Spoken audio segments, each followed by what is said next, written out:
الحمد لله وكفى وسلام على عباده الذين اصطفى أما بعد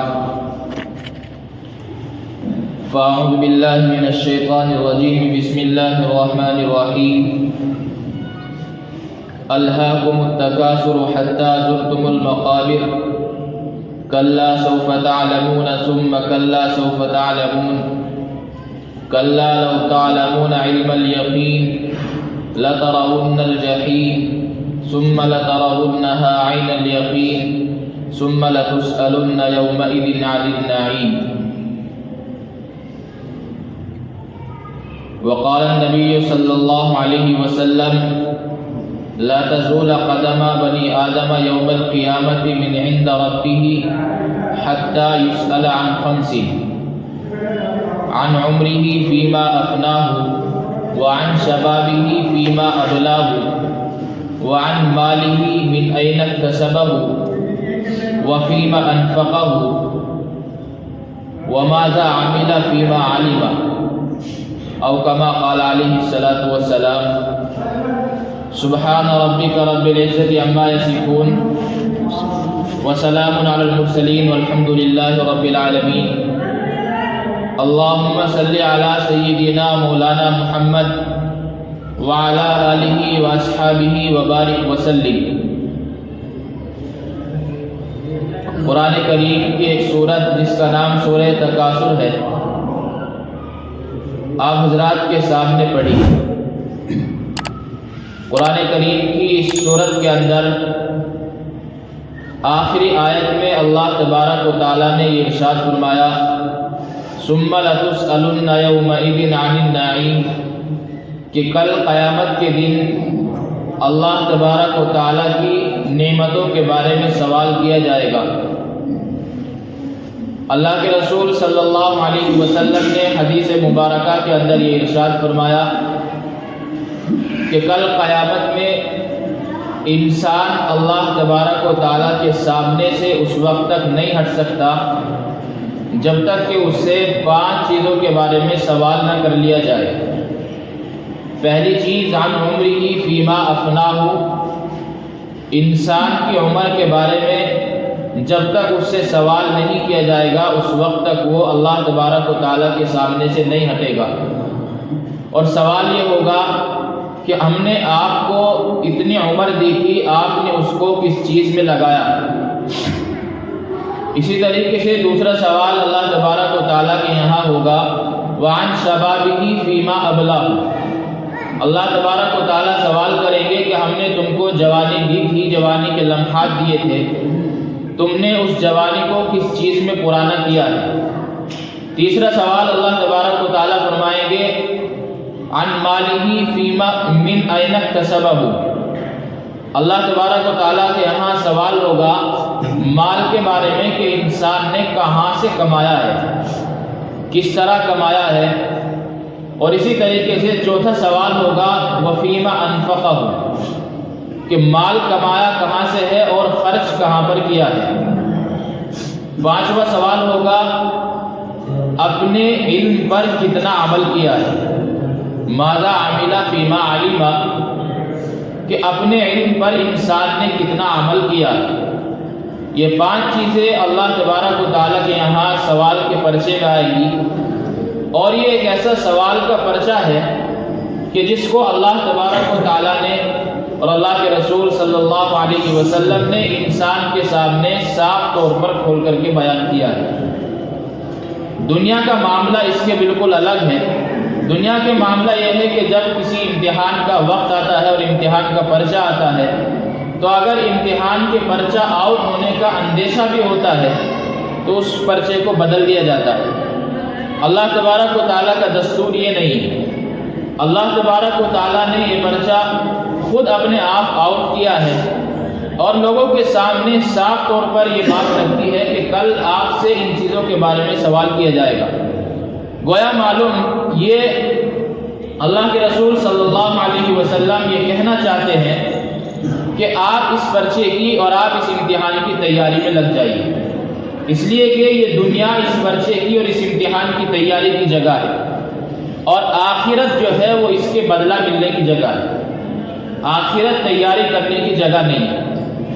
تو بات یہ ہے کہ پہلی چیز جس کے بارے میں اللہ تبارک و تعالیٰ کے یہاں سوال کیا جائے گا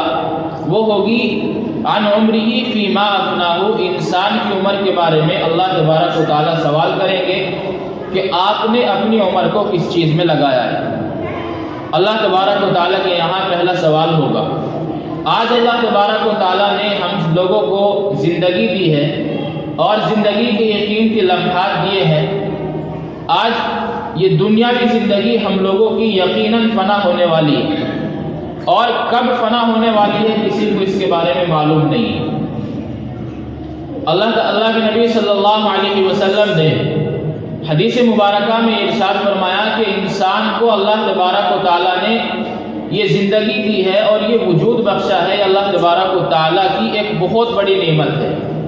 اور پھر انسان کا وجود ایک الگ نعمت، اور انسان کے وجود میں ساری چیزیں جو ہیں وہ انسان کے لیے الگ الگ نعمت ہے۔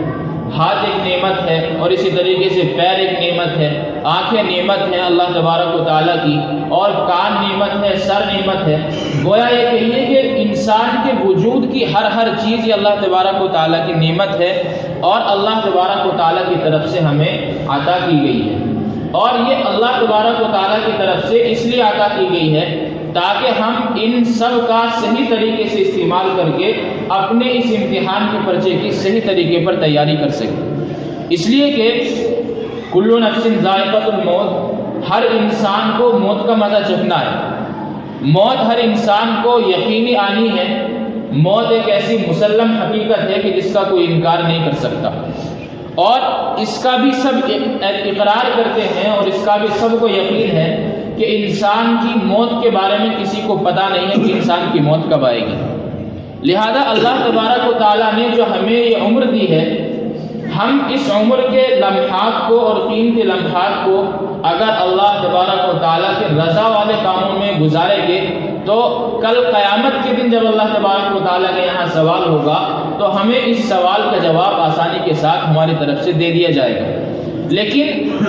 اگر ہم زندگی کے ان قیمتی لمحات کو بیکار اسی طرح ضائع کر دیں گے تو پھر جب اللہ تبارک و تعالیٰ کے یہاں سوال ہوگا تو اس وقت میں حسرت اور افسوس ہوگا، اور اس وقت میں افسوس کرنے کا کوئی فائدہ نہیں ہوگا۔ جب ساری چیزیں سامنے ہوگی، جنت بھی سامنے ہوگی، جہنم بھی سامنے کر دی جائے گی، اور یہ دکھا دیا جائے گا کہ اگر نیک عمل کر کے اللہ کو راضی کرنے والے عمل کر کے دنیا سے آتے تو آپ کو جنت کی نعمتوں سے نوازا جاتا، اور اگر آپ نیک عمل نہ کر کے بلکہ دوسرے برے اعمال میں ملوث ہو کر اور دوسرے اعمال میں پھنس کر کے اگر آپ آئے ہیں تو آپ کو جہنم کے اندر دھکیل دیا جائے گا۔ گویا یہ ساری چیزیں اس وقت میں انسان کے سامنے کر دی جائیں گی، اور اس وقت انسان اللہ تبارک و تعالیٰ سے درخواست کرے گا کہ اللہ ہم چاہتے ہیں کہ آپ ہمیں دنیا میں دوبارہ بھیج دیں، ہم چاہتے ہیں کہ آپ ہمیں تھوڑی سی مہلت اور دے دیں، ہم دنیا میں جائیں گے پھر اور ہم نیک عمل کر کے آئیں گے۔ اللہ تبارک و تعالیٰ فرمائیں گے اولم نعمرکم ما یتذکر فیہ من تذکر وجاءکم النذیر، کیا ہم نے آپ کو دنیاوی زندگی نہیں دی تھی؟ کیا ہم نے آپ کو اتنی عمر نہیں دی تھی کہ اگر آپ اس عمر میں نصیحت حاصل کرنا چاہتے تو کر سکتے تھے، اگر آپ نیک عمل کر کے ہمیں راضی کرنا چاہتے تو کر سکتے تھے، لیکن آپ نے ایسا نہیں کیا۔ اللہ تعالیٰ فرمائیں گے وجاءکم النذیر، اور ہم نے آپ کے پاس ڈرانے والا بھیجا، آپ کو آگاہ کرنے والا، آپ کو خبردار کرنے والا دنیا کے اندر بھیجا ہے۔ اور خبردار کرنے والے سے مراد وہ انبیاء علیہ السلام کی جماعت ہے، اور ہمارے لیے اس امت کے لیے محمد الرسول اللہ صلی اللہ علیہ وسلم ہے۔ اللہ کے رسول صلی اللہ علیہ وسلم نے ہمیں ہر چیز کے بارے میں بتایا ہے کہ ہمیں کس طرح زندگی گزارنی ہے، کون سے اعمال کرنے ہیں، کن سے اللہ تبارک و تعالیٰ راضی ہوتے ہیں، کون سے اعمال انسان کو جنت تک پہنچانے والے ہیں، کون سے اعمال جہنم تک پہنچانے والے ہیں۔ یہ ساری چیزیں اللہ کے نبی صلی اللہ علیہ وسلم نے ہمارے سامنے کھول کر کے بیان کر رکھی ہیں۔ اور اس کے بعد آپ علیہ الصلوۃ والسلام کے اس دنیا سے رخصت ہونے کے بعد صحابہ کرام رضی اللہ عنہم نے ان چیزوں کو امت کے سامنے رکھا ہے۔ صحابہ کے جانے کے بعد تابعین نے امت کے سامنے رکھا، تابعین نے امت کے سامنے رکھا۔ گویا یہ سلسلہ مسلسل ہم تک پہنچا ہے، اور اب ہمارے علماء کرام ان چیزوں کو ہمارے سامنے رکھتے ہیں۔ اور وہ طریقہ چاہے کوئی بھی ہو، غرض یہ ہے کہ ساری چیزیں ہمارے سامنے ہیں، کیا اچھا ہے کیا برا ہے۔ ہمیں اللہ تبارک و تعالیٰ کے بندے اور برگزیدہ بندے پہلے تو انبیاء علیہ السلام بتا کر کے گئے ہیں، اور اس وقت ہمارے علماء کرام اس چیز کو اور اس عمل کو انجام دے رہے ہیں، اور ہمیں یہ بتا رہے ہیں کہ قرآن کریم کی تعلیم یہ ہے، حدیث رسول اللہ صلی اللہ علیہ وسلم ہم سے مطالبہ کرتی ہے، لیکن ہم ہیں کہ ہماری زندگی کے جو لمحات ہیں اور قیمتی لمحات ہیں وہ بے جا اسی طرح ضائع ہو رہے ہیں جس کا ہمیں احساس بھی نہیں ہے۔ میرے بھائیوں، کل جب ہم اللہ تعالیٰ کے سامنے کھڑے ہوں گے تو اس وقت میں افسوس کرنے سے کوئی فائدہ نہیں ہوگا،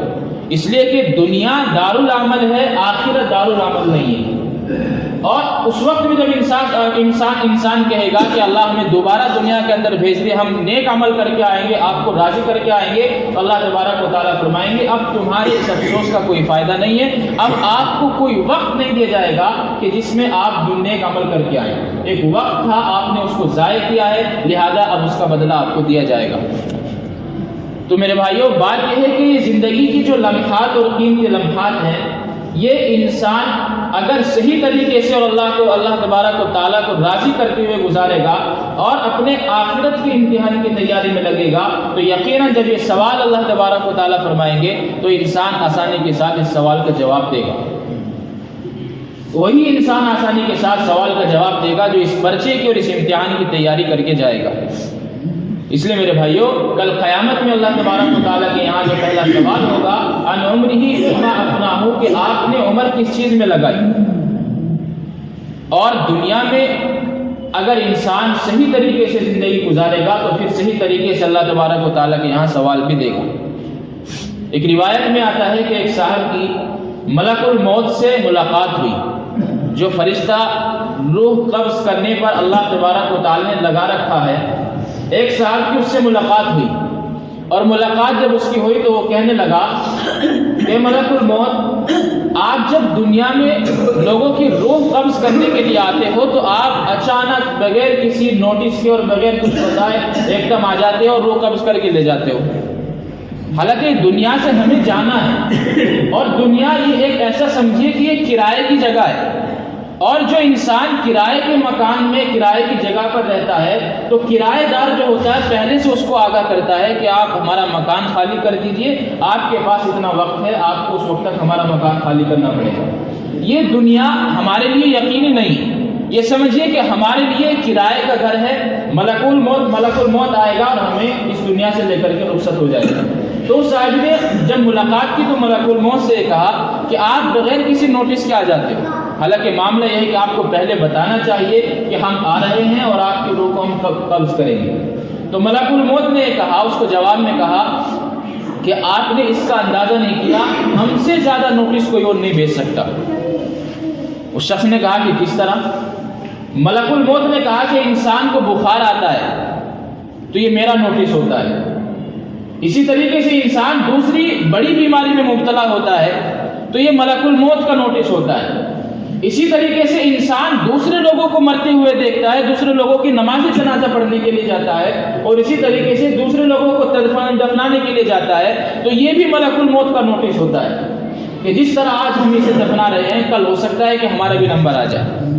اور انسان جوانی سے نکل کر بڑھاپے کی عمر میں پہنچتا ہے اور بال سفید ہو جاتے ہیں، بالوں کا سفید ہونا یہ بھی انسان کے لیے نوٹس ہے،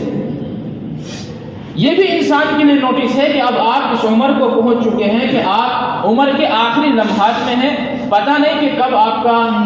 کا وقت آ جائے، اور کیا معلوم کہ کب ملک الموت آئے اور آپ کی روح قبض کر کے رخصت ہو جائے۔